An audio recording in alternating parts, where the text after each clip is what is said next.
Good morning everyone. Today we're going to be talking about some developer responses to a lot of concerns that we have with the game. Yes, we do talk about Blizzardium farming. That is one of the things that they did talk about, as well as of course the Equalizer quest. But before we talk about all of that, if you're new to the channel, I upload NGS content daily. So if you do play this game, I would really appreciate a subscribe, as it really helps out the channel. Anyway, without further ado, let's begin the video.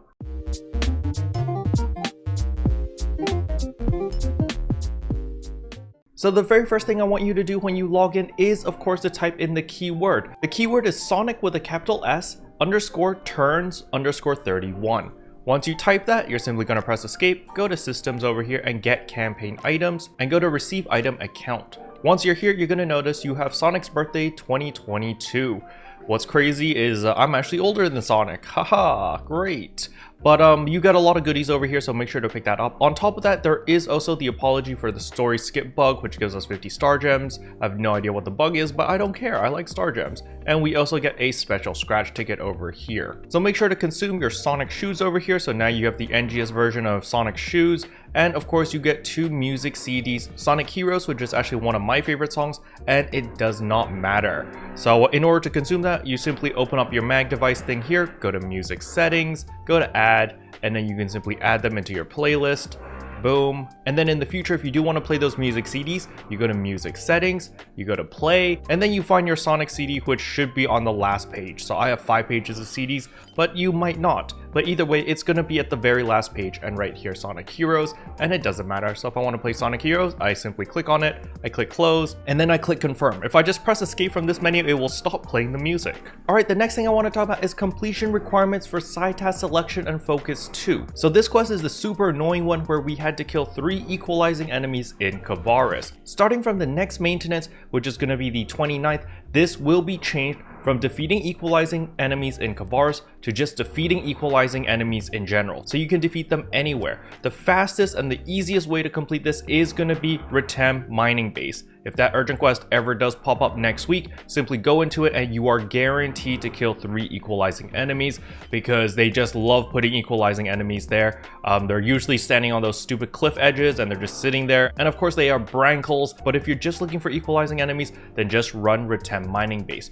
Important, I need to remind everyone, this does not kick in until next week, until the 29th. So I don't want anyone going into the Retem Mining Base right now, doing it, slogging through it, only to realize that, oh wait, they haven't changed the quest yet and you don't get credit, okay? Now, if Retem Mining Base is currently not available at the time that you want to complete the quest, you can just run the Geometric Labyrinth over and over and over. Just run it with no modifiers, so no increased HP, no increased damage, no nothing. I know the highest rank you're going to get is only a B rank, but it doesn't matter because you're literally there only for the equalizing enemies. So you can just run it 2 or 3 times and you're almost guaranteed to complete this quest as well. Now this is good and dandy, however the biggest thing over here is of course, as an apology for inconvenience caused by the current completion requirements, we will send out 20 Blizzardium at a later date. Unfortunately, they did say that at a later date. I was really hoping that they would give it next week because I could really use the Blizzardium right now to get my Kaiser weapon.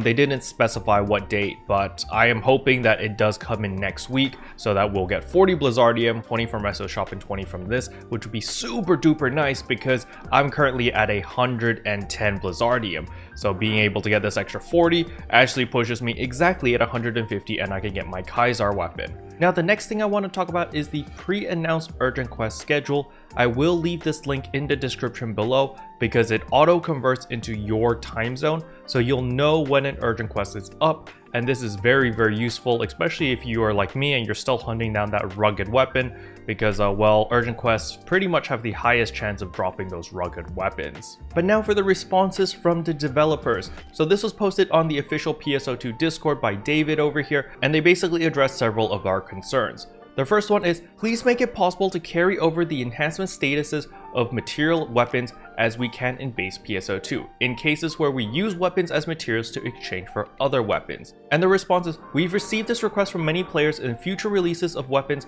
that are obtainable by exchanging items. We will make it so that the enhancement statuses of the original weapons is transferred to the target weapon if a weapon is included in a list of required items. So for all of my friends who never played the base game, what happens is when you used a weapon as a base material, all of your augments, all of the enhancements, all of the weapon camos, the multi-weapon, well, we didn't have multi-weapon back then, but basically everything on the base weapon transferred over to the new weapon that you made. So this is mainly talking about, of course, the Equaliser weapon. So for example, if you had a rocks weapon with like your perfect affixes already with mastery 4 and all those expensive things, when you upgraded it into a Equaliser weapon, everything would have carried over. That's how a lot of players thought it would work, myself included. You simply select the rocks weapon as your base weapon, and then when you upgrade it into the Equaliser weapon, everything on the rocks weapon should carry over. So basically the augments. Unfortunately, that was not the case with the Equaliser weapon, and they are not going to be changing that. So if you've made your Equaliser weapon and you've lost all your fancy fixes,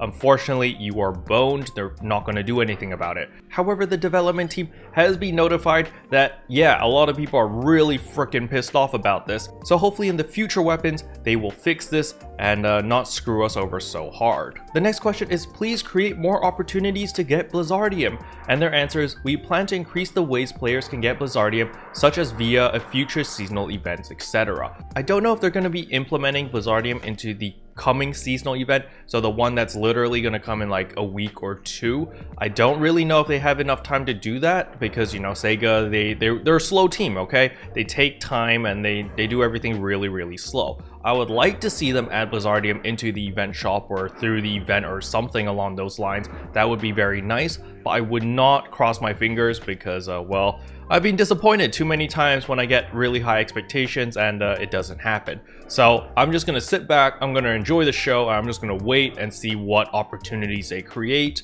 because for now it doesn't really matter because I'm going to get my Equaliser weapon next week. And for people who don't have a Equaliser weapon, seriously, you don't really need a Equaliser weapon right now. It's really just for the people who are chasing for the tippity top gear. So yeah, you don't really need it, okay? And the last question is, please do not make equalizing enemies or captain a part of a task requirement. And their answers, we're planning on excluding equalizing enemies and captains from the requirements of future tasks and improving the overall gameplay of ARCs. Sure. The main thing that I think they should be looking at is removing RNG. Like, depending on RNG for a specific spawn, which is usually like a rare spawn, is just not really good because there's just too much variance. So as I said before in the podcast, they need some sort of pity system. Let's say that if you want to hunt down this specific enemy for this quest, it's guaranteed that if you don't get it in like 30 minutes or in 10 minutes or whatever, it's guaranteed to spawn. It's a little bit like the PSE burst. You know how we have the pity system for the PSE burst? After 10 minutes, the PSE gauge physically cannot go down anymore. So basically you are guaranteed a PSE burst after 10 minutes because, well, there's no way to lose a PSE gauge. So you will naturally hit the cap and get a PSE burst. They need something like that, like a safeguard, if they do decide to make us hunt down enemies with RNG. I still think that they should just go with a simple path and be like, okay, go to this area and kill 500 enemies, kill 1,000 enemies, whatever. I think that is just the easiest way to do things. But, you know, it's Sega, maybe they have other plans. Special thanks to all the members for supporting the channel. It really means a lot to me. Thank you again. Well, that's all I wanted to cover in today's video. Hopefully you guys found it helpful. If you did, I would appreciate a like and a subscribe. And I'll see you guys in tomorrow's video. Bye! What can I say except you're welcome? For the heels, the